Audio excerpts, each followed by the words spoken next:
In 2010, Bungie came out with a prequel to the events of the Halo Combat Evolved, known as Halo Reach.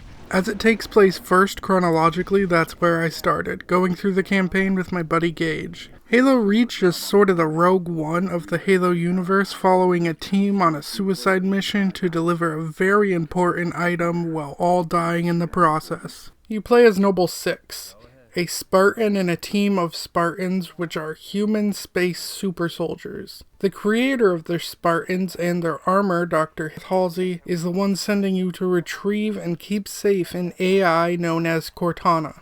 Halo Reach takes place on Reach, which is a human colony in space, one that is heavily populated and very important to the UNSC, which is like the human space group. The UNSC at this point in time has been at war with a group of aliens known as the Covenant, and this alien group is invading Reach. Gameplay-wise, this plays closer to Combat Evolved than any of the other later Halos, with things like health bars and not being able to dual wield. And while you are strong and are a Spartan, you're not as strong as Master Chief. The biggest addition to the combat I like is armor power-ups. These augment your armor to be able to do different things, like fly with a jetpack, or heal yourself, or run at a brisk pace. My favorite is called Hologram. I kept calling it Duplicate, but it's called Hologram. Basically, it allows you to put out a decoy hologram of yourself to confuse the enemies. The characters are fine. I know they are loved by the Halo community, but I feel like I didn't get enough time to care about any of them before they died. Another thing I liked about Reach is that there were different types of turret guns on the back of Warthogs. There's a fun stealth level, and new melee animations also really add to making it a good game. The game does a good job of making you feel like you are losing a war, which is the point, I suppose, but the fact that it pulls it off while letting you be a Spartan is a testament to good design. Now, space fighting in ships is also a new thing, one I don't like, but not because it's bad. I suppose it's developed fine enough. I've played far worse, but I really just don't enjoy space fighting. It's just a preference though. I'm sure many people were excited to fight in a spacecraft, and like I said, it plays fine enough. There are also helicopter sections, which again are fine, just some of my least favorite sections. The game ends with Cortana in the hands of Captain Keyes, the Pillar of Autumn, on the run to find a Halo ring, and all of our Spartans dying or dead or hanging out with Halsey, which is also a terrible fate. New to the multiplayer section is a mode called Firefight, which is a co-op mode fighting waves of increasingly harder aliens. I assume because Call of Duty had their Nazi Zombies mode, but maybe they just wanted to have this even if Call of Duty didn't have that. But it's basically an endless wave co-op fighter. We also played a bit online against others, which was rare because since then, I still haven't found a game we could join. Seems there's not a lot of people playing old Halo these days, or at least online, and the ones who are kicked my ass. After that, we couldn't find any more matches basically ever, so Gage and I just fought one-on-one fights, and he won that particular one. Overall, Halo Reach is a pretty good addition to the series. Halo Combat Evolved was a 2001 first-person shooter launch title for the original Xbox. I feel like Halo is such a popular franchise that it feels weird to even bring up such basic information like that. But my friend once told me when he was in a Walmart that he saw a kid point to Master Chief and say, "Hey, that's the guy from Fortnite!" And that hurts my soul so much that including the basics feels like something I need to do. When Halo came out, it was revolutionary. The accuracy and smoothness of first-person shooters at the time was mainly found on the PC. Not to say that there wasn't good first-person shooters on consoles, just the way that they played could not compare to the feel of the PC first-person shooters. But Halo, despite not originally being set to be a first-person shooter and was originally going to be a real-time strategy game, ended up becoming a console FPS. And how good it felt to play still holds up to this day. And it took a few years for first-person shooters to catch up to that level of quality and accuracy. And by the time they did, Halo 2 was out. Halo made FPS gaming on the console more up to snuff with what was on the PC, and it helped drive Xbox sales. And not only was the gameplay fun, but visually it looked gorgeous. Musically, it sounded gorgeous. Sound effects wise, gorgeous. And it had some state-of-the-art AI who could do things like dodge grenades or hijack vehicles. The goal was to make the AI appear to be actually thinking and actively avoiding danger. It was miles ahead of AI back then. Sure, nowadays a lot of that is standard, but it was revolutionary enough that even over 20 years later, it still feels better to fight these aliens than some other AI of this generation. On top of that, the game killed it in multiplayer, as you could fight in 4-player split screen as well as play the main story multiplayer, which is what I did. I'm playing the Anniversary Edition that is included in the Master Chief Collection. And let me say, Halo has done the greatest remasters of any franchise I have ever played. Not only do you get a prettier game with better sound fixes, but on top of that, with the press of a button you can immediately jump back into the old version just to see how wildly different they look. You could play it completely in the old graphics if you wanted, or in the new ones. I was just constantly switching back and forth between them. And the same thing with the cutscenes. It's so good. I wish all remasters did this. I realize that's a high bar, but I want it. It needs to be done. Because I can spend so much time doing that. I remember stopping the game to be like, look, Gage, the grass used to be a JPEG flat image texture over a surface, but now they added little 3D grasses to make the grass look more grassy. Little things like that, and just constantly looking back and forth. For the most part, I like the Anniversary better, but there are times the original fits the atmosphere better. But you know what? That's not even an issue when you can switch between them, and I love that so fucking much. Story-wise, our biggest players are Master Chief. That's who you play as. He's a 7-foot Spartan who they awake out of cryosleep just to kick some ass. We also have Cortana. She lives in Chief's head and she's a super smart AI. This cave is not a natural formation. Someone built it, so it must lead somewhere. And our last big player is Captain Keyes. He's our boss who gets kidnapped and bad shit happens to him. The game revolves around us destroying a giant ring called Halo, while at the same time fighting the Covenant who are still at war with the humans, as this takes place directly after Reach. At the same time, there's a parasitic alien race known as the Flood, who are zombie-like fungus alien things that possess different species. But then a small talking AI ball is like, hey Master Chief, I know how we can stop the Flood. Use this key.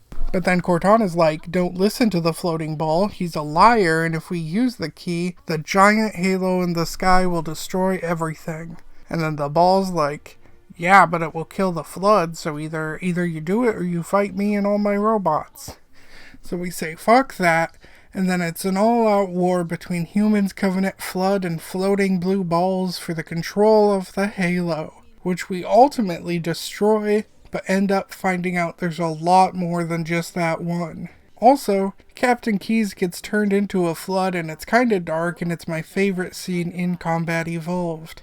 Gameplay-wise, it's mostly fine. You know how in Mad Max Fury Road they travel all the way one way, only to go back the way that they came and end where they started? That's what Halo does, but it isn't that bad, and honestly, most spots are designed pretty well.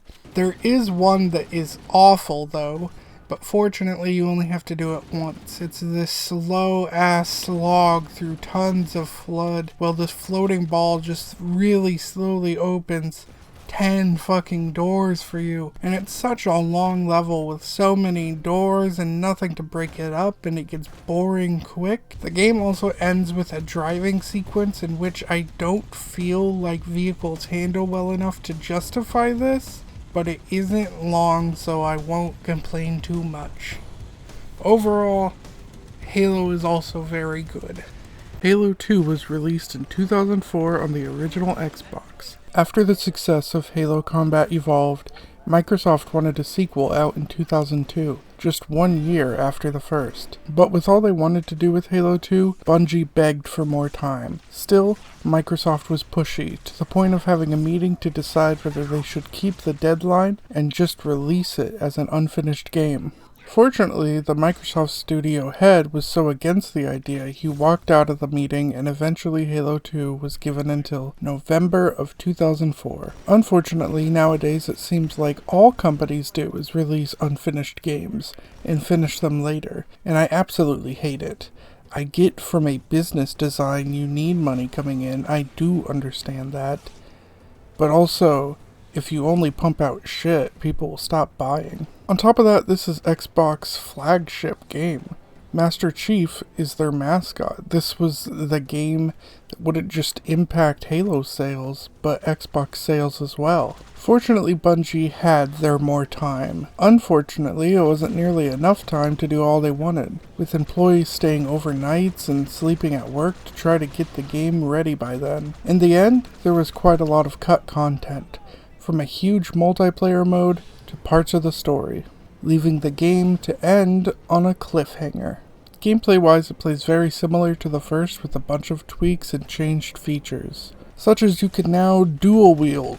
Apparently in Halo 1 and Reach they never thought about holding 2 guns at once, but with the big brain he has, Master Chief can now hold 2 guns. What I don't like though is that if you melee attack you drop a gun. Health bars are now gone. It's all shields that recharge when you take cover, and honestly I prefer this. The Needler has been nerfed so that its explosions aren't as big. This is good, but then they also let you dual wield Needlers, so that bastard is a bit powerful for multiplayer. Speaking of multiplayer, when on Halo 1 you could connect Xboxes to play multiplayer games against friends, as well as having split screen. But Halo 2 had the Xbox Live multiplayer. Anyone with Xbox Live could play online with each other from around the world, and this was game-breaking. Not that it hadn't been tried before, Sega had been trying for years to get online multiplayer games to be a thing, but I think the general population and tech just wasn't quite ready. But this time, it was, not only making Halo 2 the #1 selling game for the original Xbox, and the #1 best-selling Xbox game in general until Gears of War, but it also made Xbox Live a big deal, and made online console gaming a thing that everyone wanted to have. I actually didn't grow up an Xbox guy, I was a PS2 guy, and it wasn't until my senior year of high school before I got a Xbox 360. But I do remember going to friends' houses and getting my ass handed to me in Halo 2. Now once again I am playing the Anniversary Edition of Halo 2, and this once again lets me switch back and forth between the old and new versions at a moment's notice. But this time the prettier one is even more pretty. Just look how absolutely gorgeous the cutscenes are.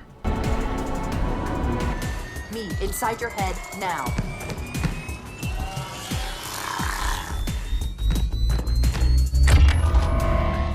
How much time was left? You don't want to know. Cairo, this is an Emberclad. The carrier shield is down. I'm in position and ready for immediate assault. Negative, Commander. Not against a ship that size. Not on your own. Sir, permission to leave the station. For what purpose, Master Chief? To give the Covenant back their bomb. Permission granted. Now we also have another character we play as in this one, as well as Master Chief. See, in the previous game, an elite called the Arbiter, who is leading the Covenant forces, could not stop us from destroying the Halo Ring. The Prophets, which are these gross-looking super-religious beings leading the Covenant, have decided that he must be punished for his failure. And all this is happening juxtaposed to Master Chief being praised for his success. And it's just really well done. Now Arbiter is being played by Keith David, who just keeps following me to whatever game or movie I happen to be enjoying in 2023. Hell, this is the second sci-fi shooter video game on the Xbox with a main character canonically named John who has a blue girlfriend teaming up with Keith David to try to destroy a threat that will wipe out the galaxy that I've played in 2023. It is 2023 as playing it. It will be 2024 when this video comes out. Other major players include Cortana, Miranda, which is Captain Key's daughter, and Johnson, who was in the first game, but I forgot to mention him, and he's also in this one. We regret coming to Earth, and we most definitely regret the Corps just blew up our raggedy-ass fleet. Hoorah! And I can't believe I forgot to mention Johnson, because he's just such a goof. Thanks for the tank. He never gets me anything. Oh, I know what the ladies like. Also, the prophets are important as well. There are 3 of them, and they are leading the Covenant to believe that if they use the rings, it will take them to the great beyond. What the prophets are not saying is how it will kill absolutely everyone. The prophets are mercy, truth, and regret. Arbiter ends up not being executed and being turned into an Arbiter, which is why we're calling him that. And basically the Arbiter's job is to do suicide missions for the prophets till they die. It's kinda cool to get to play from the Covenant side, and Arbiter has a cool cloaking ability. On the Master Chief side of things, we are fighting the Covenant, who just fucking attacked a city on Earth. And I follow Gage in a tank the way I follow Liberty Prime in Fallout 3. Communism is a lie. Communist target acquired. Democracy is non-negotiable.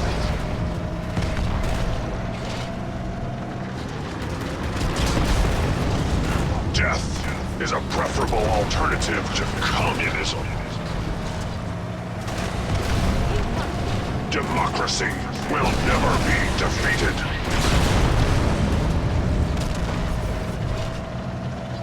Communism is the very definition of failure. And then we fight back and we follow them when they retreat. This ends up leading us to Regret, where we punch him in the face until he dies.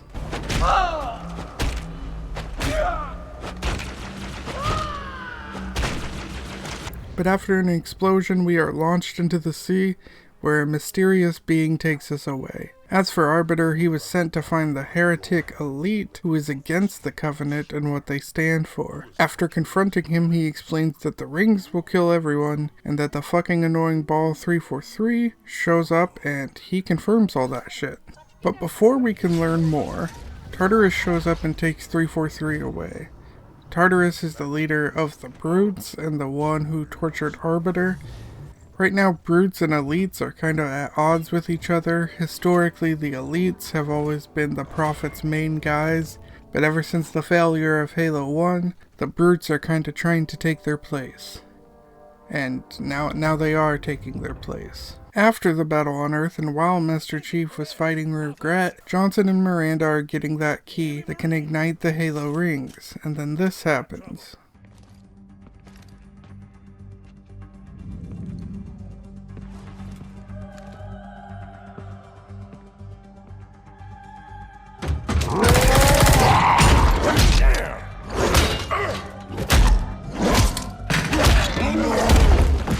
How you doing?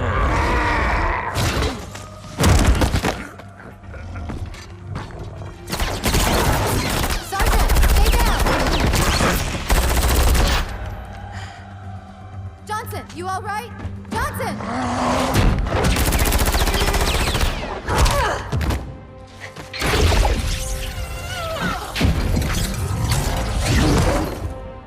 Excellent work, Arbiter. The Hierarchs will be pleased. Nikon is my responsibility. Was your responsibility. Now it is mine. A bloody fate awaits you and the rest of your incompetent race. And I, Tartarus, chieftain of the Brutes, will send you to it. And the prophets learn of this, that they will take your head. When they learn. Fool. They ordered me to do it.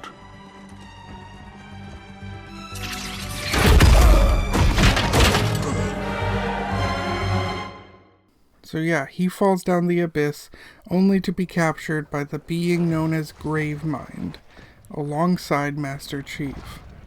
Now Gravemind is Flood, and he kinda controls the Flood. He also doesn't want the Halos to go off, cause he'll die too. So he talks to us, often using rhymes, but sometimes not rhyming, meaning the entire time he doesn't have to rhyme and is just doing it. I really like what they did with his design in the Anniversary Edition. Relax. I'd rather not piss this thing off. Demon. This one is machine and nerve, and has its mind concluded. This one is but flesh and faith, and is the more deluded. Kill me or release me, parasite. But do not waste my time with talk.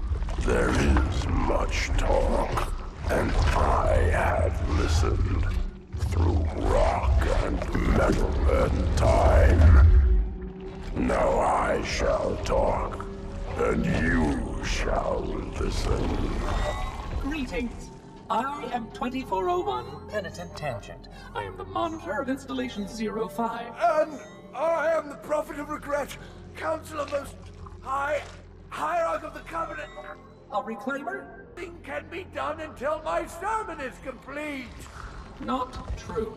This installation has a successful utilization record of 1.2 trillion simulated and 1 actual. It is ready to fire on demand.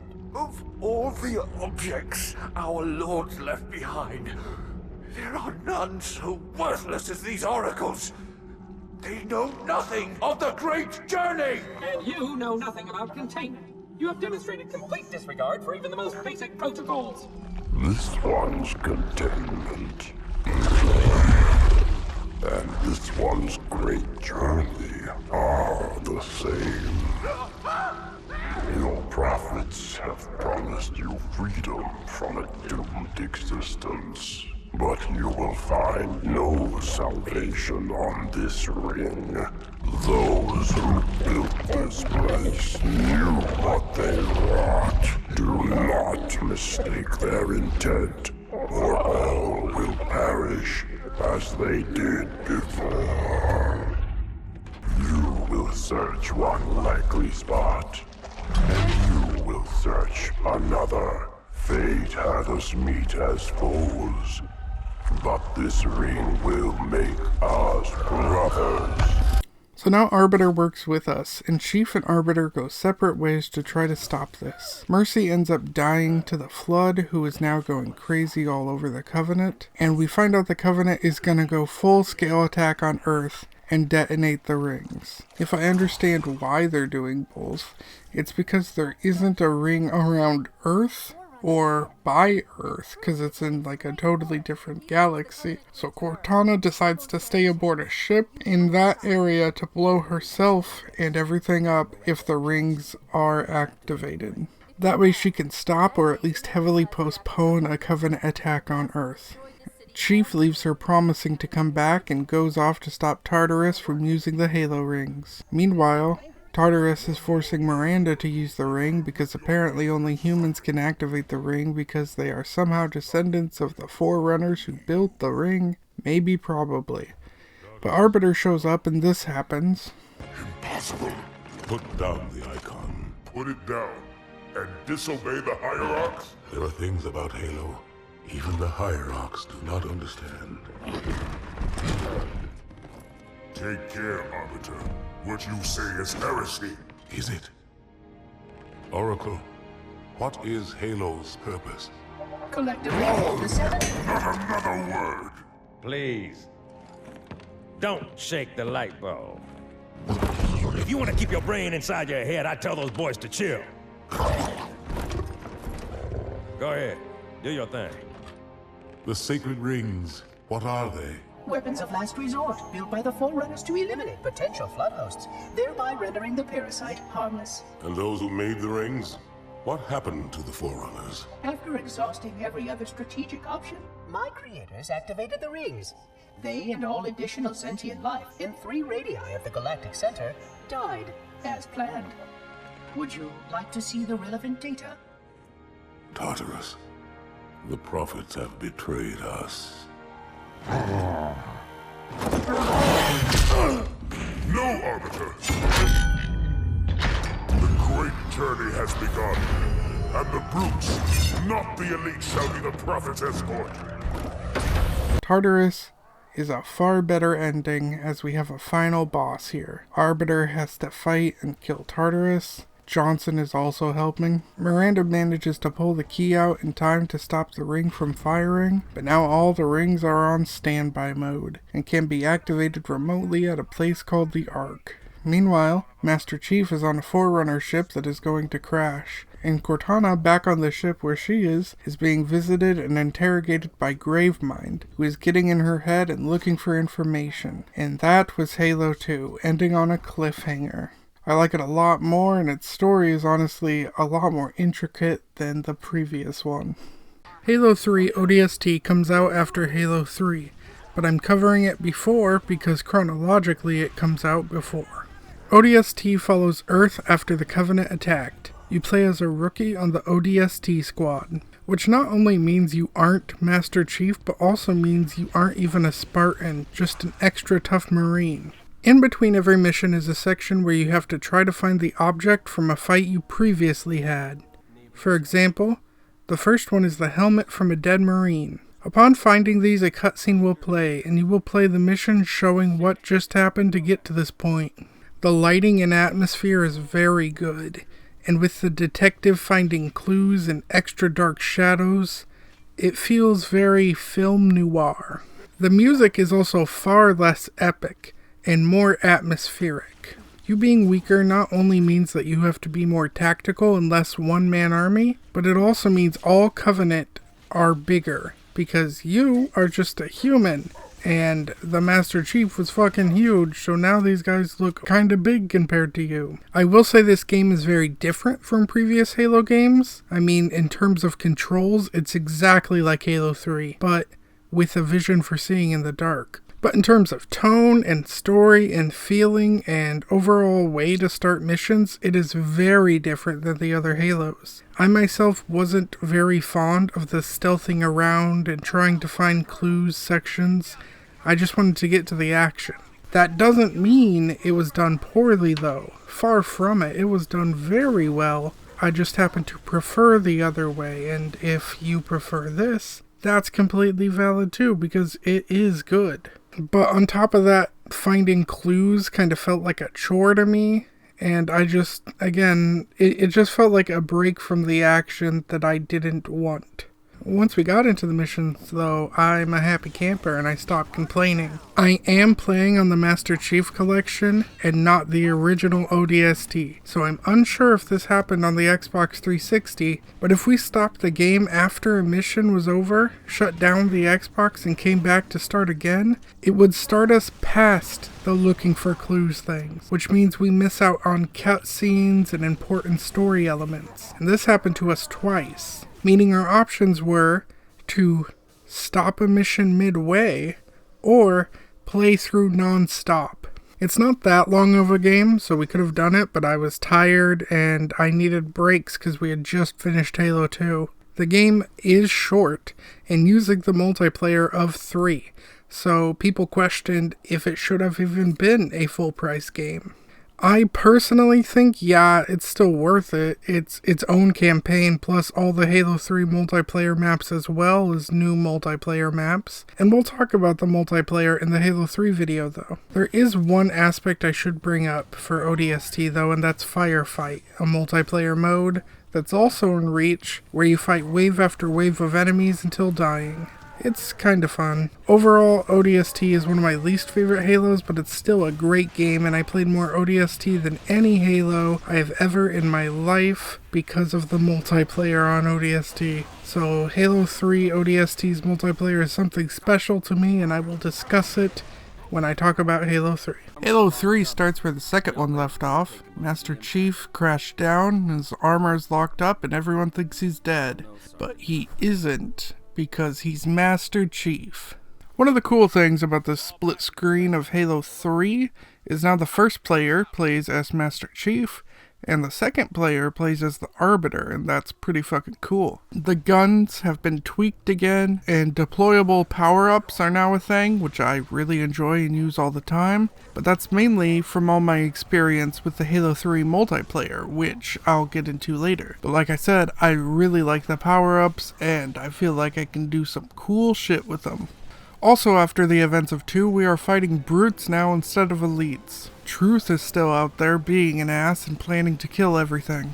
Another cool thing is all the scarab fighting. I really enjoy fighting scarabs, and not just that, I really enjoy ramping up on a ghost onto them and then destroying it. I feel badass as hell doing it. It's also pretty great doing it in spots vehicles shouldn't even be able to get to as well. So our main thing for Halo 3 is fighting the Covenant. Killing Truth, saving Cortana, fighting the Flood. It's not anywhere near as complex as the story was in 2. That doesn't make it bad. This is one of my favorite Halos, but it is far more simplistic. Unfortunately, Miranda dies at the whole Truth scene, and let that be a lesson. If I'm in a sci-fi shooter on the Xbox with a blue girlfriend, don't be named Miranda or you will die. Truth uses Johnson to try to activate the ring, and fortunately Arbiter gets his redemption arc. I am Truth, the voice of the Covenant. So, you must be silenced. And with that, the Covenant is dealt with, but the Gravemind is really becoming a problem. The new plan is to make sure the activation of the ring stays local as a tactical pulse in order to destroy Gravemind, but not the rest of everything. This has us fighting tons of Flood to find Cortana, and going through Gravemind's many buttholes. Now Cortana, she's not doing well. Being inside Gravemind isn't good for anyone's mental health, and she's gone a bit crazy. Believe it or not, our final boss is 343 Guilty Spark. I mean, I'm glad to kill the little shit, but I did not feel like this is a good final boss for the trilogy. And somehow that's who Johnson dies to? That's some bullshit. The game ends with the classic driving for our life sequence that Halo really seems to enjoy so much, and then we activate a ring to blow up just this one area, killing Gravemind and the Flood. And everyone assumes Master Chief is dead. But he isn't, because he's Master Chief, and him and Cortana are floating in space far away from anyone, so Chief decides to do what I wish I could do, and just go to sleep for years. And that was Halo 3. A good game, but what really brought me into this game, in the first place, was the multiplayer. So let's talk about Halo 3's multiplayer. I spent more time playing Halo 3 ODST multiplayer than I have anything else Halo. Back in the day, me and my friends played the absolute shit out of this. Not that the others aren't good, but I just know this one so well. So let's check out Assembly. It has really good open spaces with multiple elevations for attack.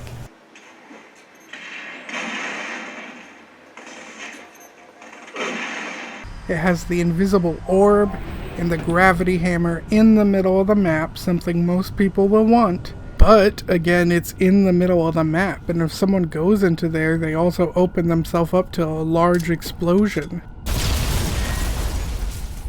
Longer range weapons are placed up high on opposite sides of each other for chasing down people who are below or across. The only thing I don't like is the rocket launcher being here. I usually edited my maps to remove rockets as they held a little too much power. However, there are cool explosions up here too. And if someone was coming up behind you, you could hide back here or throw a grenade in time for when they arrive. It's just a good map. Let's check out another. Epitaph is another go-to, and it's part of the original Halo 3. Halo 3 ODST has the same maps for multiplayer, but a few bonus ones, which is why we used it. Epitaph again has the gravity hammer in the middle, so people will go for it, but it also has those explosives close by. There are power-ups and lots of walls and doors you can use to lure people in to follow you and then kill them.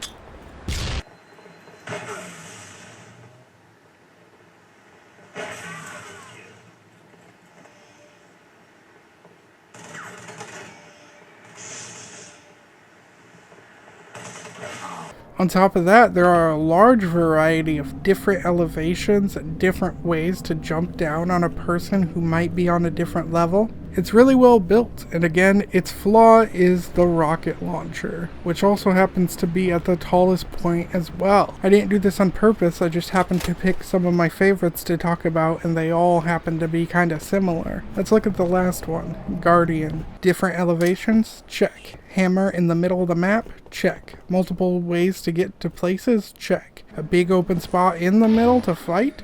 Check. Lots of explosives? Check. And places for people to follow you into a trap. Check, check, check. It's got it all. All so the same, but all so different. I love it. Is Halo 3 perfect? No. It needs some weapon balancing done, but it is fun as hell. And it is my favorite to play of the multiplayer, probably because it's the one I played the most, but I love it. Anyway, Gage and I battled once in a Halo 3 map and once in a Halo 3 ODST map, and we both won one apiece. So Halo 4 exists. I would ask why not keep them as a trilogy, but I already know the answer. Money. This was 343's first Halo game without Bungie. That's right, the company has the same name as the most annoying character from Halo. I don't know if I called him by his name yet in these reviews. I might have just called him the annoying blue ball. Story-wise, it gets a bit confusing, and I'm sorry if I get some things wrong, but let's go ahead and give it a shot. Despite previous games indicating we are the Forerunners who built the rings to stop the Flood, or at least some version of humans were, even if it was different than the current ones, so much so that they made sure it had to be a human who activated the rings, because we were the Forerunners, at least that's what I thought. But I guess we aren't, and I guess a species called the Prometheans are? These guys, I guess, passed down their responsibility to the humans, so that's why all this stuff makes sense, apparently. These Prometheans lost a war hundreds of thousands of years ago, but now they are back to fight the humans and get their revenge, because I guess we beat them in that war. There's also a super powerful strange lady called the Librarian who tells Master Chief he is the chosen one, and that all this is meant to come to pass, and every action he has ever done in previous games wasn't because he was skillful and cool, and was because he's the chosen one. And I don't like this at all. But there is a B story to this that I'm interested in. Cortana was not meant to be active this long. Not only is she still a bit fucked from Gravemind, but she's also going insane and is having trouble functioning.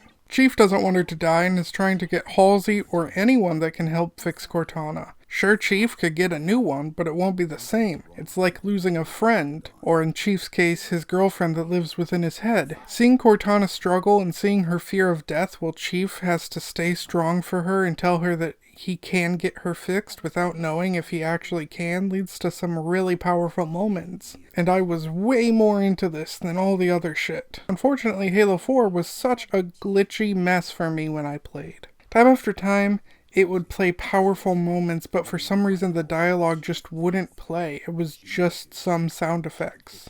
And this happened like 5 times on 5 different cutscenes, and it pissed me off, and they were hugely important ones, and I had to go watch them on YouTube.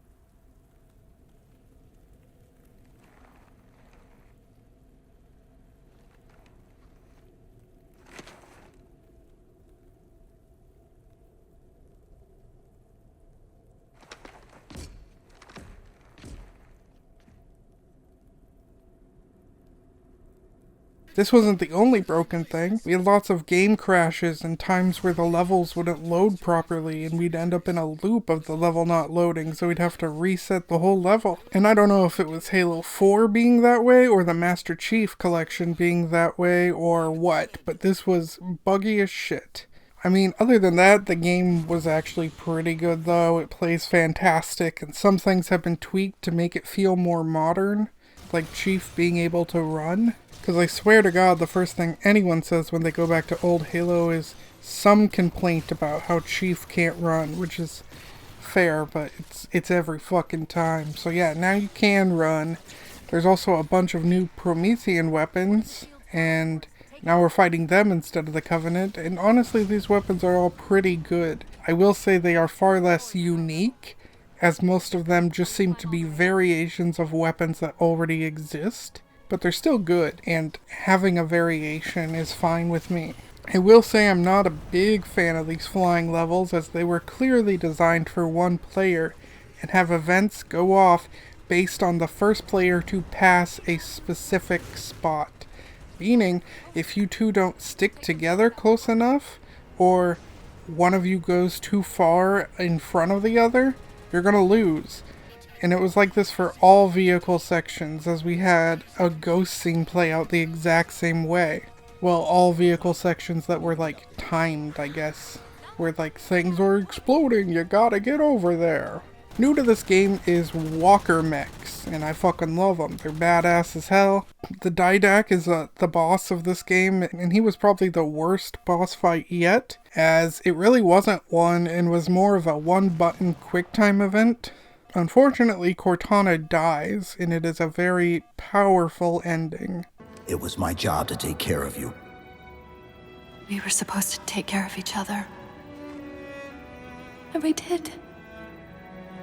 Multiplayer-wise, rather than weapons being scattered around the maps, it looks like they are only sometimes on the map, and most of the time you just play with your loadout. This is a change I hate. Not the loadout. That's actually fine because it's balanced in such a way where most guns are not included in your loadout, and you'd have to go find them. It's usually just like assault rifles and pistols and BRs and stuff, and you can swap between them. Whatever. That part's good. I like that. But I really like the old way of having weapons scattered around the map and respawning at a much faster rate than they seem to in Halo 4. Maybe it was because it was just me versus Gage, and maybe it plays differently if you had a lot more people. I don't know. But once we used the weapons, it seemed like they were gone, and I didn't like that. I mean, of course that's what happens in other Halos, but then they respawn, and these ones never seemed to do that. I will say I did like the little markers showing where those weapons were, because I feel like that would make it more balanced for a newbie who's just coming in compared to someone who just knows where all the weapons are. Because that's one advantage I have over anyone who plays Halo 3 with me who hasn't like played it, is I just happen to know where the weapons are and they don't, you know? Also, instead of Firefight, Halo 4 basically has its own game included in the game called Spartan Ops,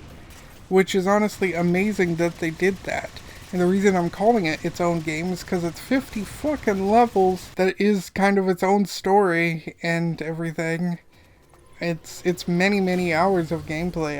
I'd say it's enough to be its own game. This one's about fighting Covenant terrorists as various Spartans, and it gives you more time to flush out some of the characters more. And there's this whole thing with Halsey being kind of a dick and then being captured by the Covenant, and for side content, its cutscenes are literally just as good as the main content. The level design isn't really like up to par. It's kind of just destroy the enemy in the area and then move to the next level, which I guess is also how the Halo 4 is usually. But these are much smaller areas and they are much shorter. Anyway, Halo 4 is like a mixed bag. It has a lot going for it that's good, but it also has some bad. And I would move on to Halo 5 here, but the fuckers at 343 decided couch co-op split screen wouldn't be a thing moving on. So fuck them, this is where I'll end the video. This was gonna be talking about every Halo game, but no, now it's just gonna be talking about the Master Chief Collection. Fuck that decision. That's like what I liked about Halo. That was so important and integral to me about Halo. Was playing with friends, and yeah, sure, playing online is fine, but it is so not the same. It is so not the same. I'm good, man.